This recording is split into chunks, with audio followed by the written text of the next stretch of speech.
Jika kalian suka permainan catur yang dingin dan membosankan, mungkin channel ini tidak cocok untuk kalian. Selamat datang kembali sahabat-sahabat penggemar catur di channel Wong Catur. Semoga semuanya sehat selalu. Seperti biasa, kami selalu mencari partai-partai istimewa untuk kita bahas bersama-sama. Dan kami menemukan partai luar biasa dari akhir abad 19, yaitu antara Master Catur Austria Bernhard Fleischig melawan Master Catur Austria-Hungaria Karl Schlechter. Partai luar biasa ini terjadi di Vienna, Austria tahun 1893. Tak banyak data yang bisa kami dapatkan dari kedua pemain dan kami yakin sahabat-sahabat juga tidak terlalu mengenalnya. Tapi satu partai ini begitu indah dan diabadikan di banyak situs catur dunia. Label dari partai ini pun tidak main-main, yaitu Schlechters Immortal, yang terjemahan bebasnya kira-kira adalah keabadian Schlechter. Dan kami memberi judul video ini Kemenangan Manis Abad 19 saat hampir semua perwira dikorbankan. Seberapa indah partainya sampai dilabeli mentereng seperti itu? Ikuti sampai selesai, siapkan fokus dan mari kita mulai. Bernhard Fleischig memegang buah putih dan Karl Schlechter memegang buah hitam.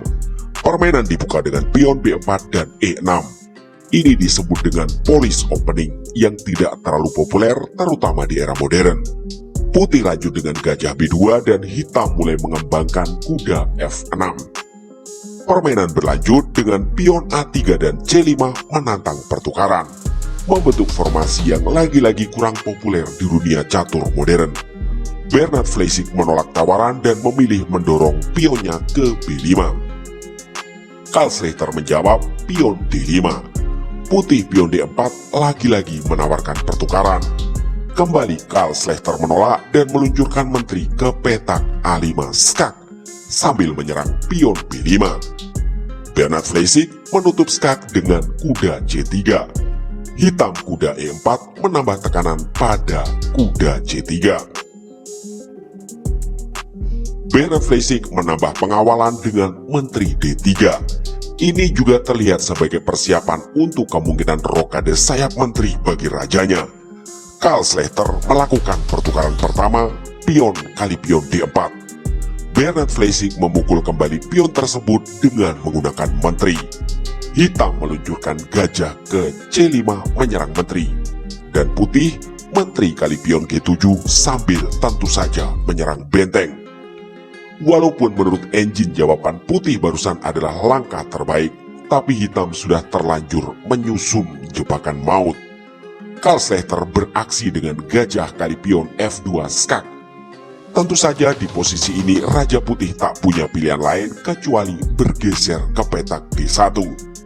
Hitam lalu mendorong pion D4 menyerang kuda.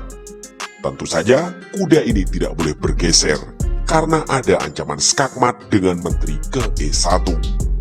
Bernhard Fleischig pun mengambil langkah menteri kali benteng H8 skak.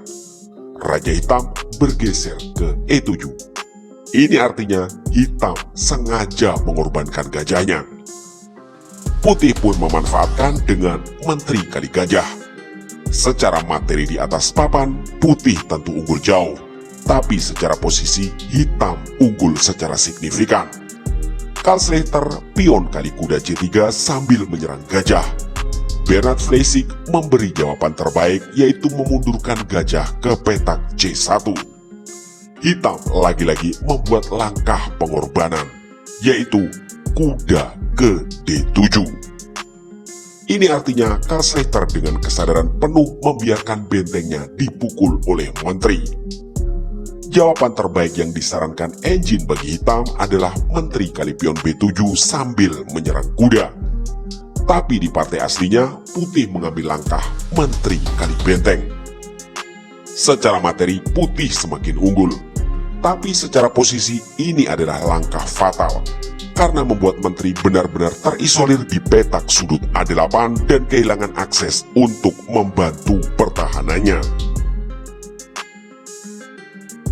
Hitam melanjutkan aksi dengan menteri kali pion B5. Tentu saja ancaman selanjutnya adalah skak di petak D5. Jawaban hitam adalah gajah F4 demi memberi ruang gerak bagi rajanya. Hitam melanjutkan rencana menteri D5 skak. Raja Putih hanya punya satu pilihan, yaitu bergeser ke petak C1. Karl Slater membuat langkah kejutan yang sangat menarik dan memang menurut engine adalah langkah terbaik, yaitu gajah E3 skak. Dan ini artinya hitam kembali melakukan pengorbanan perwira. Putih terpaksa menerima pengorbanan gajah kali gajah. Kenapa ini paksaan?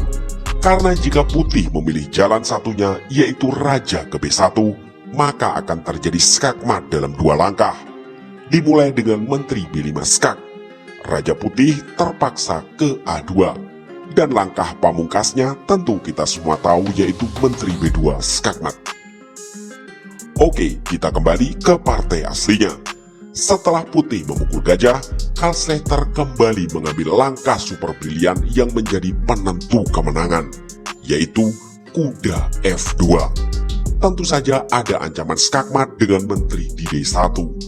Dan ini adalah pengorbanan perwira lagi yang dilakukan oleh Karl Slater. Bernard Freisig pun menerima pengorbanan gajah kali kuda. Mari kita perhatikan. Pengorbanan barusan membuat gajah teralihkan dari jalur diagonal ini. Dan yang menarik, hanya ada 2 perwira yang tersisa milik hitam di atas papan, yaitu menteri dan kuda. Tapi, 2 perwira itulah yang akan mengirim Raja Putih pada kematian. Hitam melanjutkan aksi menawan ini dengan menteri D2 skak. Dan setelah langkah ke-18 tersebut, Putih alias Bernard Freisig memutuskan untuk menyerah. Kami yakin banyak sahabat-sahabat pecinta catur yang tahu kenapa Putih menyerah. Tapi tidak ada salahnya untuk kita bahas bersama-sama. Jika permainan dilanjutkan, maka Raja Putih terpaksa bergeser ke petak B1. Maka hitam akan melanjutkan dengan menteri D1 skak. Kali ini, Raja Putih hanya bisa bergeser ke petak A2. Dan langkah pamungkas dari pertunjukan ini adalah menteri kali pion C2, dan itu adalah skakmat. Kuda milik hitam bahkan tidak ikut menyerang dan duduk manis di samping rajanya. Sementara itu, menteri putih yang terisolir di petak sudut A8 mungkin tidak tahu bahwa rajanya telah meninggal dunia. Benar-benar pertunjukan luar biasa cantik dari master catur Austria-Hungaria Karl Slater di akhir abad 19. Jika sahabat-sahabat ingin diskusi tentang kemungkinan langkah tertentu, kami mohon untuk menyertakan pula angka menit dan detik agar kami tidak gagal paham serta bisa berusaha menjawab dengan baik. Demikianlah video singkat kali ini. Semoga sahabat-sahabat semua puas dengan permainan yang luar biasa ini. Dan semoga pula bisa menjadi inspirasi dan referensi bagi kita semua. Kami atas nama segenap kru channel Wong Catur memohon dukungan like, komen, share, subscribe, dan doa agar channel ini selalu belajar dan makin berkembang. Terima kasih telah menyimak, mohon maaf atas kesalahan kata dan sampai jumpa di video catur berikutnya.